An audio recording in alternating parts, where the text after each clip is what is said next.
Et ben on est parti pour déballer tout ça. Non mais je rigole hein. On s'en du déballage bordel. On va quand même pas mesurer l'épaisseur du polystyrène hein.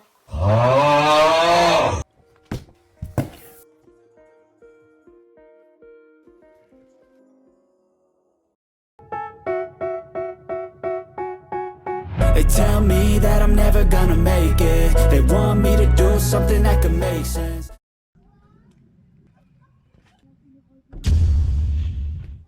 Après les différents épisodes sur l'aménagement du camion, j'aimerais vous faire une petite revue technique sur le matériel que j'emporte. Et c'est de VDL Power, une batterie nomade de 2048 Wh.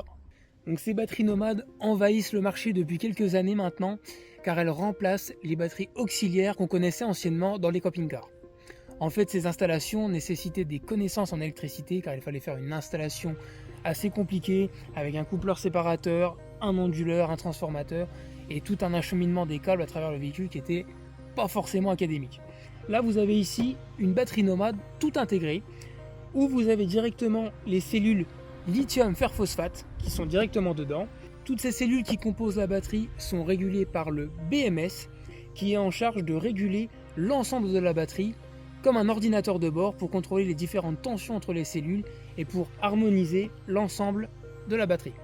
En plus de ça, vous avez directement de ce côté une partie alternative, 3 prises en 230. Vous avez du courant continu en 12 volts, en 5 volts sur la façade, de l'USB-C en 100 watts, du 20 watts ici et du 5 volts en USB-A à 2,4 ampères. Et sur ce côté, on va retrouver des prises un peu plus spécifiques comme la prise allume-cigare pour véhicule, une petite prise XT60 qui elle permet d'accueillir jusqu'à 25 ampères et vous avez les deux fiches en 12 volts 3 ampères.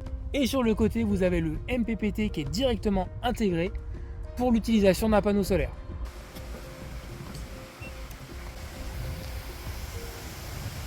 Et la recharge en alternatif sur secteur. Et avec le mode super fast, c'est assurer 80% de la capacité de la batterie en moins d'une heure.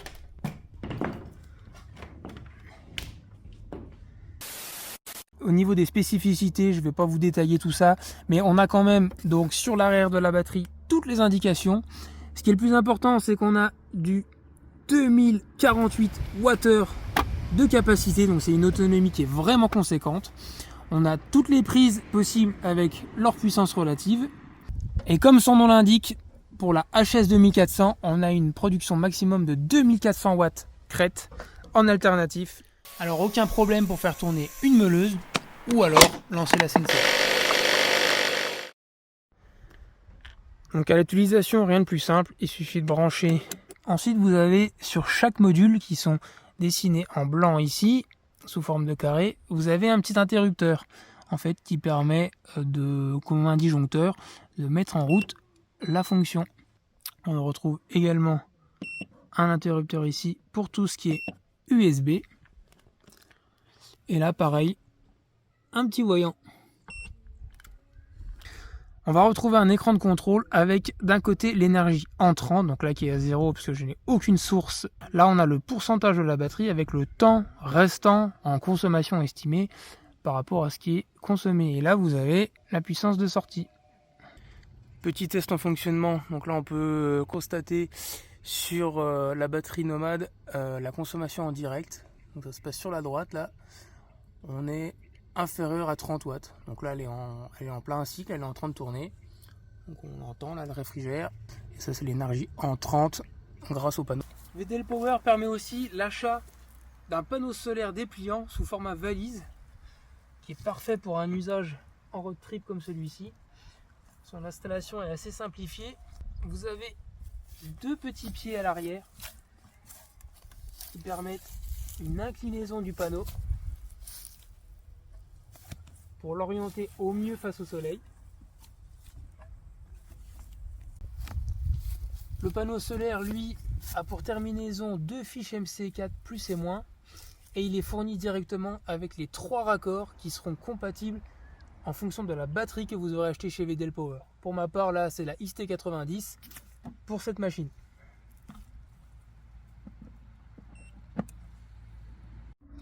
Alors Alors pour le raccordement à une batterie nomade comme celle-ci, alors j'utilise une fiche double XT90 pour pouvoir raccorder 2 panneaux solaires, parce que je dispose d'un panneau solaire sur le toit de mon camion et d'un panneau solaire valise dépliant.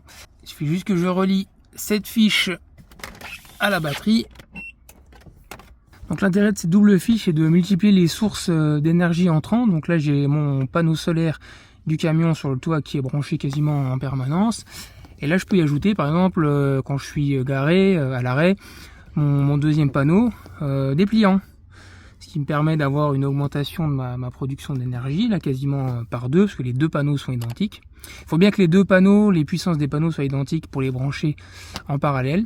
Et je peux aussi tout simplement aller me brancher, si je suis en train de rouler, sur la prise allume-cigare de la voiture, et ainsi augmenter d'une bonne centaine de watts la production. Donc voilà, ça permet d'avoir les 2 fiches pour optimiser la recharge de la batterie. Alors là, on est sur les conditions réelles, les conditions terrain de tout ce que je peux brancher sur la batterie. Donc on va retrouver le principal à ma droite, le frigo, la glacière à compression avec tous les aliments qui sont donc au frais. Donc une vidéo sera bientôt dédiée sur le sujet. Donc ça c'est l'indispensable du voyage, qui elle est reliée en allume-cigare. On va retrouver ensuite le drone qui lui est rechargé grâce à ces 3 batteries en USB. On va retrouver par exemple aussi la montre pour les activités outdoor, running, triathlon. Et on a aussi le MacBook pour travailler un petit peu sur l'ordinateur, qui lui est relié sur sa prise d'alimentation classique. Donc comme on l'a vu tout à l'heure, on peut voir ici qu'on est environ à 85 watts qui rentrent. Donc là c'est uniquement grâce au panneau solaire qui est branché. Et de l'autre côté, avec tous les appareils branchés en ce moment, on est à peu près sur une consommation de 40 watts. Donc là, tous ces appareils branchés sont en autoconsommation et on est même en surplus de production puisqu'on consomme moins qu'on ne produit, donc c'est stocké dans la batterie.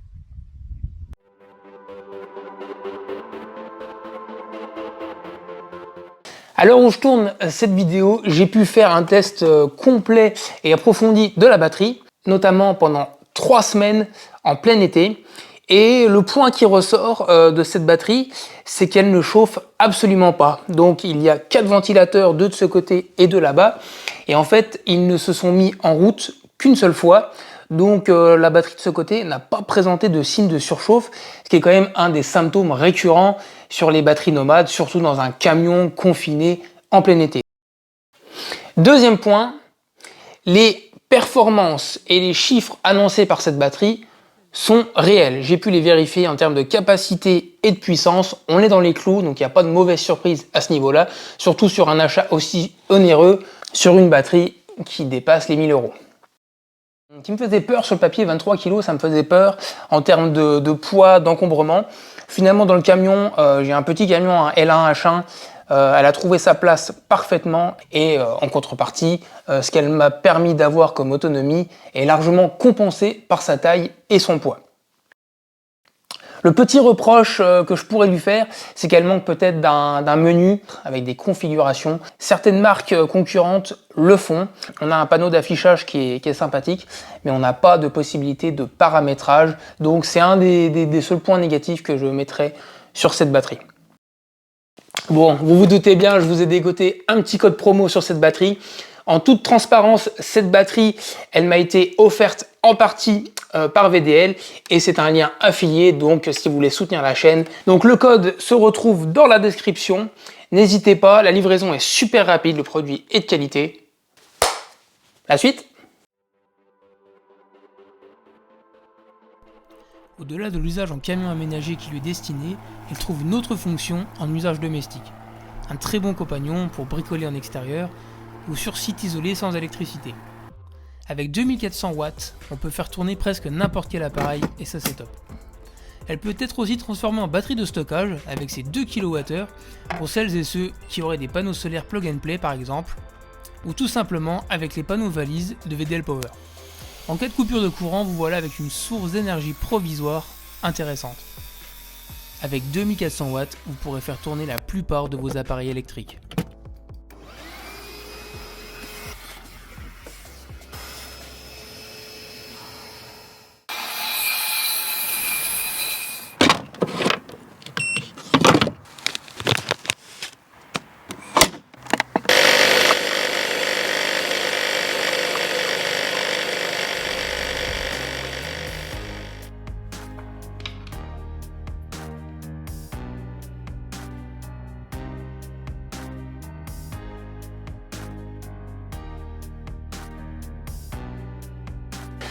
Autre point super important que je tenais à préciser sur cette batterie, il existe certaines marques que je ne citerai pas qui annoncent un brevet sur leur technologie X-Boost pour une recharge rapide. VDL Power dispose également d'une fonction à charge rapide avec 1100 watts, ce qui permet une charge complète en un peu moins de 2 heures. En usage domestique, cet aspect n'aura pas une grande utilité. Par contre, en usage van life, le moindre créneau, vous pouvez avoir accès à une prise à l'arrière d'un restaurant, en prenant un café, un petit resto, un petit truc. Si vous avez la possibilité de la brancher, ne serait-ce que 30 minutes, vous allez pouvoir récupérer pas mal de capacité. Et ça, à l'usage, c'est vraiment indispensable. Merci d'avoir visionné cette vidéo. C'était Humo Kelly.